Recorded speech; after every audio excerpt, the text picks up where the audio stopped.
Today, I'm building a Stanley Cup team around Connor McDavid. I'm going to give myself 5 years to win a Stanley Cup, and we're doing a fantasy draft. So some of the notable players teaming up alongside McDavid is going to be William Nylander and Igor Shesterkin. So we've got a lot of nice young pieces here, but I don't think we're going to be winning this season. But the future certainly looks bright for this team. So before we get into the season, we got to get some extensions. I'm going to give Cody Glass a 4-year deal worth $5 million per, Vasilevskiy a $2.8 million per year deal for 4 years, Kubalik $4.75 million per year for 4 years. Paul Stastny, I'm going to ship you over to the Colorado Avalanche for a third and a fifth, and then Jeff Skinner, I'm going to give you $2.3 million per year for the next 4 years. So I'm going to go ahead and simulate 10 games, and we'll see how this team's looking. So through the first 10, we weren't looking too great with a 5-4-1 record, but over the next 15, we were certainly better with a 9-5-1 record. So we're currently sitting at a 14-9-2 record. Through 50 games, we're sitting at a 27-19-4 record. We're 4th in the Pacific and 9th in the entire league. Connor McDavid's currently leading the team in points with 22 goals and 32 assists for 54 points. Alexander Radulov's coming in second with 9 goals and 32 helpers for 41 points. And William Nylander, he's picking up 13 goals and 26 assists for 39 points. Parenko's leading all defensemen in points with 5 goals and 19 assists for 24 points. And Igor Shesterkin's picking up 23 wins with a 908 save percentage and a 276 goals against. Now I'm going to go ahead and simulate to the trade deadline, and I think we're going to be selling a few pieces on this team because we're definitely not going to win this season. Over the next 11 games, we were mid with a 6-4-1 record. So Keith Yandel, you're going to go to Boston for a second and a third. Radulov, you're going to go to New Jersey for a second and a third. Carter, you're going to go to the Islanders for a third and a fourth. And then I'm going to package up 2 seconds along with a third and a fourth back to the Islanders for Wallstrom. So after all those moves, we're going to simulate to the end of the season, and we'll see how this team looks. When the season came to an end, we're finishing with a 45-32-5 record. We're second in the Pacific and 10th in the entire league. McDavid's leading the team with 44 goals and 46 assists for 90 points. William Nylander's coming in second with 19 goals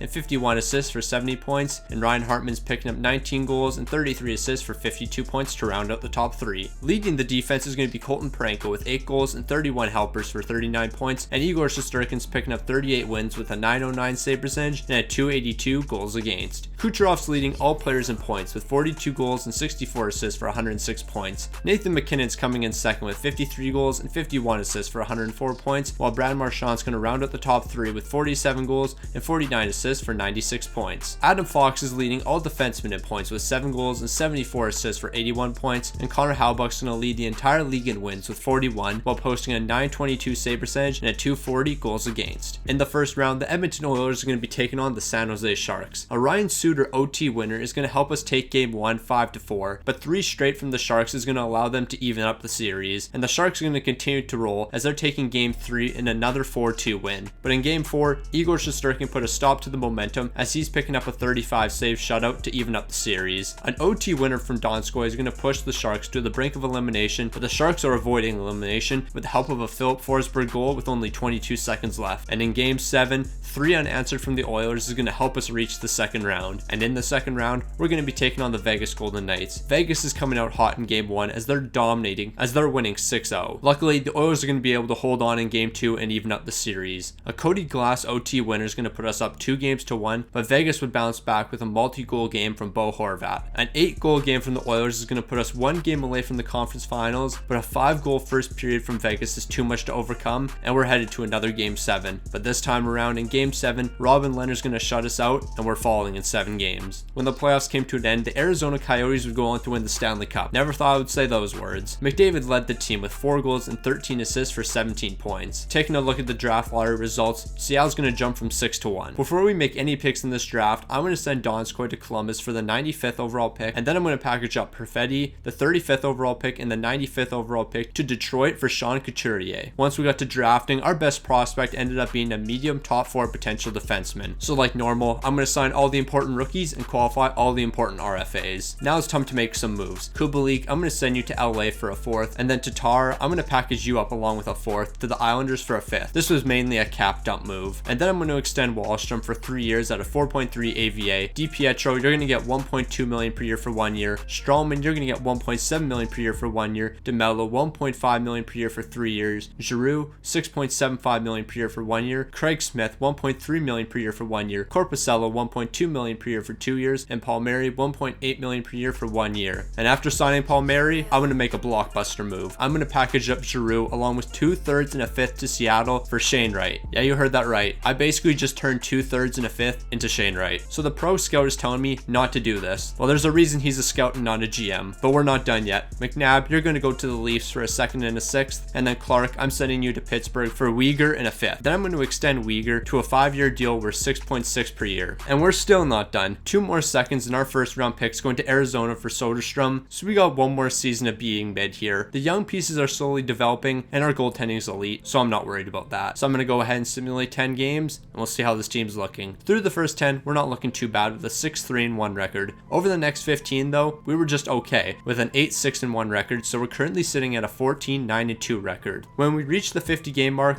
things aren't looking good, as we're sitting with a 25-21-5 record. We're 6th in the Pacific and 18th in the entire league, so I'm going to make a move. I'm going to send Vesalainen and Strawman along with a 5th, 6th, and 7th to Calgary for Chernak. So after acquiring Chernak, I'm going to go ahead and simulate to the trade deadline, and depending on how we do, I might make a few more moves. So over the next 13 games, things weren't too great with a 6-7 record. So I'm not going to make too many trades here because I don't want to completely sell away the team, but I also don't think there's any moves that can help us win a Stanley Cup this season. So that being said, I'm going to go ahead and simulate to the end of the season and we'll see how this team finishes. When the season came to an end, we finished with a 40-35-7 record, 6th in the Pacific and 21st in the entire league. So let's just hope we can get the first overall pick, I guess. McDavid's going to lead the team with 32 goals and 56 assists for 88 points. Nylander's coming in second with 20 goals and 50 assists for 70 points. And Tovanen's rounding out the top 3 with 21 goals and 38 assists for 59 points. Weegar's going to lead all defensemen in points with 9 goals and 23 assists for 32 points. And Shesterkin's picking up 34 wins with a 912 save percentage and a 273 goals against. Barkov's going to lead the entire league in points with 30 goals and 73 assists for 103 points. Crosby's coming in second with 34 goals and 67 assists for 101 points. And Ovi's going to round out the top 3 with 46 goals and 53 helpers for 99 points. Quinn Hughes is going to lead all defensemen in points with 13 goals and 62 assists for 75 points. And Mackenzie Blackwood's picking up 46 wins with a 920 save percentage and a 240 goals against. When the playoffs came to an end, the Tampa Bay Lightning are going to win the Stanley Cup in 7 games over the Colorado Avalanche. Taking a look at the draft lottery results, Montreal is going to jump from 4-1. Meanwhile, we're getting the 12th overall pick, but I don't plan on keeping that for too long. So we had 5 picks in this draft, but the main thing we did was a trade, and I packaged up the 12th overall pick in Wallstrom to Vancouver for Matthew Savoy. With the 5 picks we did have, our best prospect ended up being a medium starter potential goaltender. So like usual, I went ahead and signed all the rookies and qualified all the RFAs. Now we're on to extensions, and I'm giving Chernak a 5-year deal worth $4 million per. DiPietro, you're going to get $800K per year for 1 year. Soderstrom, you're getting $4.2 million per year for 4 years. Hartman, you're going to get 4 years at a 4.5 AVA. And now we're making another massive trade where I'm sending William Nylander in a third to LA for Jake Getzel. And then I'm extending Jake Getzel to a 7-year deal worth $8.2 million per year. The next free agent I'm signing is Kevin Fiala at $4.8 per year for 1 year. Honestly, I didn't expect to get him, and when I did, I decided to flip him to the Kings for 2/3. And then I'm sending DeMello along with a 3rd rounder to Anaheim for a 6th, which is basically a cap dump, and then a 2nd and Skinner to the Stars for a 7th, which is also a cap dump. I made a few more signings, which is going to be Kapanen for $2.1 million per year for 2 years, Hornquist at $4.3 million per year for 1 year, Glass is off to Boston for a 3rd and a 4th, Tovanen's getting $8.75 million per year for the next 2, and then I'm going to send a 3rd, a 4th, a 5th, and a 6th to Florida for Chiarelli, and then I'm going to sign Chiarelli for 1 year worth $2.2 million per year. So looking at this team, our first line is absolutely elite, and we did sign Tarasenko at one point. I just forgot to mention that. Our defense is looking strong, and we got great depth on every line, and our goaltending, that's still elite. I'm not worried about that. Also, if you're enjoying this video so far, make sure to subscribe. I upload a ton of content similar to this, and I'm trying to hit 8,000 subs by the end of the month, so every single sub means a ton. So I'm going to go ahead and simulate through 10 games, and hopefully we can do better than last season. Through the first 10 games, we were mid with a 6-2-2 record, but over the next 15, we were dominant, going 11-4, and we're currently sitting at a 17-6-2 record. Through 50 games, we're sitting at a 31-15-4 record. We're 1st in the Pacific and 2nd in the entire league. Connor McDavid's currently leading the team in points with 35 goals and 32 assists for 67 points. Jake Getzel's coming in 2nd with 14 goals and 42 assists for 56 points, and Couturier is going to round out the top 3 with 17 goals and 35 assists for 52 points. Parenko's currently leading the defense with 7 goals and 16 assists for 23 points, and Shesterkin's picked up 29 wins with a 910 save percentage and a 278 goals against. Now I'm going to go ahead and simulate to the trade deadline, and we're going to make some moves because I want to win a cup. Over the next 14 though, it was cause for concern as we would go 7-7, and the move we are making is going to be sending a first to Tampa for Killorn. So we improve the depth on this team, especially for the forward core, and I think we have a good shot at the cup this season. So I'm going to go ahead and simulate to the end of the season, and let's finish first in the league. Well, we didn't finish first in the league because we didn't even finish first in the conference, as we finished with a 49-28-5 record. We're second in the Pacific and fourth in the entire league. McDavid led the way with 50 goals, 40 assists, and 90 points. Getzel's coming in second with 18 goals, 59 assists, and 77 points, and Couturier is going to round out the top three with 23 goals and 49 assists for 72 points. Parenko led the defense once again with 8 goals and 27 assists for 35 points, while Shesterkin's picking up 44 wins with a .913 save percentage and a .264 goals against. Leading the entire league in points is going to be Sidney Crosby with 42 goals and 66 assists for 108 points. Kyle Connor's coming in second with 42 goals and 56 assists for 98 points, and Patrick Laine is going to round out the top three with 41 goals and 57 assists for 98 points. Rasmus Dahlin is going to lead all defensemen in points with 7 goals and 61 helpers for 68 points, while Varlamov's picking up 45 wins with a .921 save percentage and a .238 goals against. In the first round, the Edmonton Oilers are going to be taking on the Vancouver Canucks. The boys came out hot in game 1 as they're picking up a 6-3 win, and the momentum would continue into game 2 as we're winning 4-2. But Vancouver would dominate game 3 with a 6-1 win of their own. A late goal from McDavid is going to put us 1 win away from the second round, and a 3-1 win in game 5 sends us to the next round. And in the second round, we're going to be taking on the Calgary Flames. A 33 save show from Shesterkin in game 1 is going to lead to a 3-0 win, but the Flames are going to even up the series with a 4-2 win of their own. Shesterkin's going to put up another shutout in game 3 as the Oilers are coming out on top 2-1. And in game 3, Shesterkin's dominance continues as he picks up his third shutout of the series. However, the Flames are going to avoid elimination in game 5 with a 6-3 win, and then in game 6 with a 5-2 win. And with 7 seconds left in the game, Johnny Hockey scoring, and we're eliminated in game 7. Great work, boys. And Calgary even went on to win the Stanley Cup. So if we got past them, we probably would have got a Stanley Cup. You hate to see it, you really do. McDavid led the way with 9 goals and 6 assists for 15 points. Looking at the draft lottery results, Dallas is going to jump from 3-1. We had 5 picks in this draft, but it was a terrible draft for us, and our best prospect ended up being a low top 9 potential forward. Looking at extensions, Chiarelli's going to get 2 years at $2.5 million per. Florin's going to get $3.5 million per year for 1 year. Korpisalo is going to get $1.1 million per year for 2 years, and then Suter, Kapanen, and a 6th is off to Washington for Lundqvist. Shane Wright's finally getting his payday, and he's going to get 5 years at $7.6 million per year. Tatar, he's coming back to the Oilers at a 1-year deal worth $1 million, and then Eric Comrie's going to come here for just under $800K per year for 1 year. We need to bounce back from last season. A majority of the core is still here, and we just need to win when it matters most. So like usual, I'm going to go ahead and simulate through the first 10 games, and we'll see how this team's looking. Through the first 10, things aren't looking great as we're sitting with a 4-4-2 record, but over the next 15, things were fantastic as this team went 10-4-1, and we're currently sitting at a 14-8-3 record. Through 50 games, the team's looking fantastic with a 30-14-6 record. We're second in the Pacific and second in the entire league. McDavid's leading the way with 25 goals and 32 helpers for 57 assists. Jake Getzel's coming in second with 18 goals and 30 assists for 48 points. And Tovanen's rounding out the top 3 with 19 goals and 25 assists for 44 points. Uyghur's currently leading all defensemen in points with 5 goals and 21 helpers for 26 points, and Shesterkin's picked up 26 wins with a .905 save percentage and a .283 goals against. I'm going to make one move here, which is sending Lundqvist in the third to Arizona for Lindgren and Lindbaum. So after that move is made, we're swimming to the trade deadline, and I think I'm going to make a few moves. Over the next 14, the team was looking fantastic, going 9-5, but when the trade deadline did come around, I couldn't think of any moves to make, so I'm not going to make any trades. So with no trades being made, we're just going to go ahead and simulate to the end of the season. When the season came to an end, the Oilers were looking pretty solid, finishing with a 49-27-6 record. They're second in the Pacific and 5th in the entire league. McDavid led the way with 43 goals and 51 helpers for 94 points. Jake Getzel came in second with 25 goals and 45 helpers for 74 points, and Couturier is rounding out the top 3 with 14 goals and 57 assists for 71 points. Uyghur's leading all defensemen in points with 8 goals and 30 assists for 38 points, and Shesterkin's picking up 44 wins with a .905 save percentage and a .283 goals against. Leading the entire league in points is going to be Steven Stamkos with 39 goals and 68 helpers for 107 points. Kyle Connor's coming in second with 45 goals and 60 assists for 105 points, and Marchand's rounding out the top 3 with 41 goals and 54 assists for 95 points. Cale Makar is going to lead all defensemen in points with 85,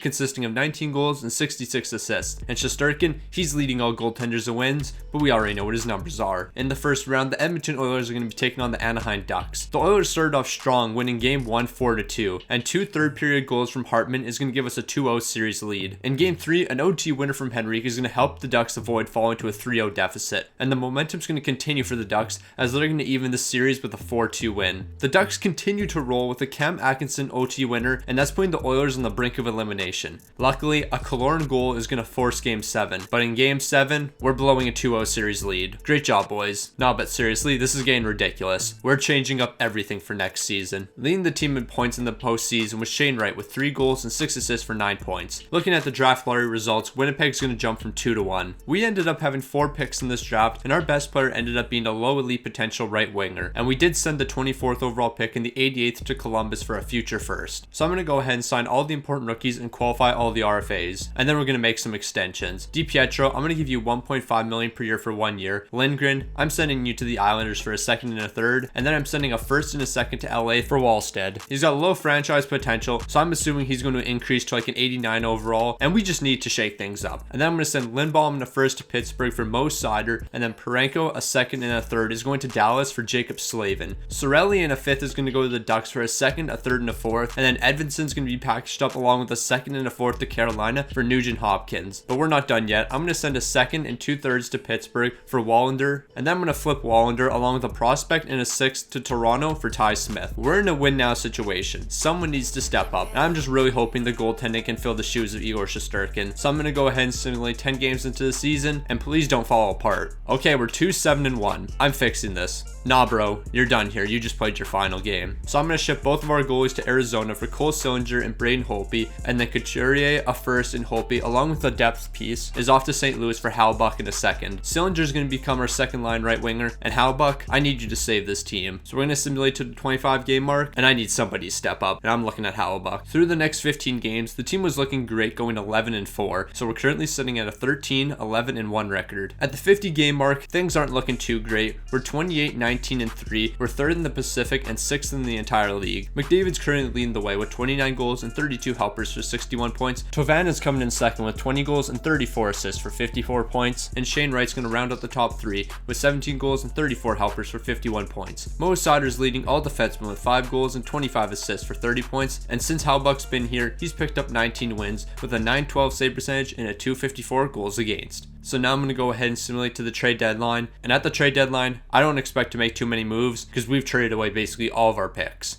Over the next 13, this team's looking pretty solid, going 8-4-1. And as I said earlier, we have no picks to trade. We don't really have any young prospects because they've already been traded, so we're not making any moves here. So I'm going to go ahead and simulate to the end of the season, and we'll see how this team finishes. When the season came to an end, the Oilers weren't looking too bad as they finished with a 46-30-6 record. They're third in the Pacific and eighth in the entire league. McDavid led the way with 41 goals and 50 assists for 91 points. Shane Wright's coming in second with 28 goals and 54 assists for 82 points. And Jake Getzel's picking up 19 goals and 60 assists for 79 points. Mo Sider's leading our defenseman in points with 9 goals and 35 assists for 44 points, and Halbuck's picked up 35 wins with us while posting a .916 save percentage and a .251 goals against. Steven Stamkos led the entire league in points with 46 goals and 62 helpers for 108 points. Marchand's coming in second with 47 goals and 58 assists for 105 points, and Kyle Connor's going to round out the top 3 with 103 points, consisting of 36 goals and 67 assists. Adam Fox is leading all defensemen in points with 5 goals and 76 assists for 81 points, and Samsonov's picking up 41 wins with a .915 save percentage and a .239 goals against. In the first round, we're going to be taking on the Seattle Kraken. An OT winner from Tovanen is going to lead to a 2-1 Game 1 win, and then 2 third-period goals from McDavid leads to a 2-0 series lead. Halbuck's going to pick up a 31 save shutout, and that's putting Seattle on the brink of elimination.